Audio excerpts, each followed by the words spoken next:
Hay pocos artistas que logren convertirse en uno de los personajes más influyentes y enigmáticos de la historia del rock, como y el caso de Scott Walker, a quien muchos consideren el primer artista verdaderamente importante del siglo XXI.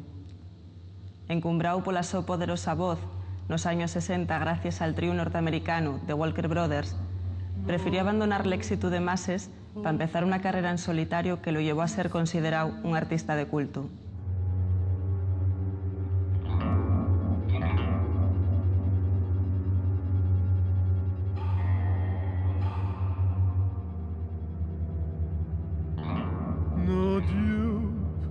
En el año 2006, Scott Walker publicaba The Drift, un trabajo complejo y cautivador que llamó la atención por la su fuerza melodramática.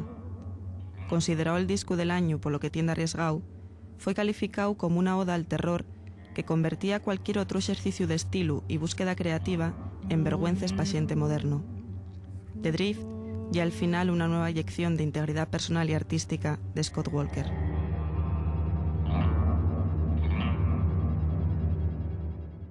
Hay años que Scott Walker decidió que no volvía a dar conciertos y que prohibió que se reeditaran los sus discos.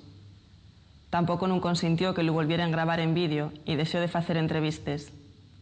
Por eso, el hecho de que este artista tan enigmático aceptara romper el su ostracismo para participar en la grabación de la película documental 30 Century Men y es sin duda uno de los acontecimientos del año. En esta película, que se acaba de editar en España, puede asistirse a una sesión de grabación en la que participa una orquesta de cuerda y en la que se usa una pieza de carne para lograr la percusión adecuada a base de puñetazos. Tampoco no falten los testimonios de artistas como Mark Almond, David Bowie o Radiohead para analizar la influencia que Scott Walker tuvo en sus propias carreras.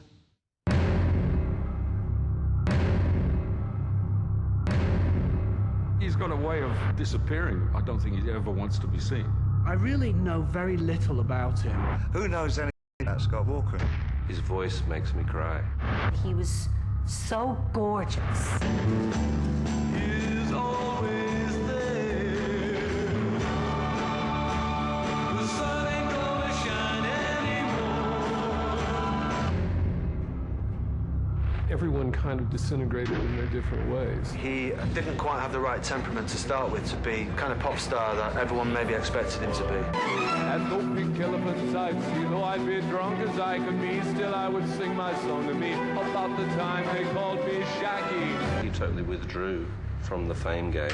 I'm in it for different things. I'm really not in it for money. He sort of became a recluse, I think. Why did he go away? He had something good going on. I'll save my bread and take it with me till 100 years or so.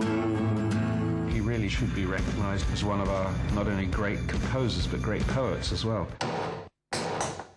He very much believes in pain. It's a genuine terror that I'm not going to get it right.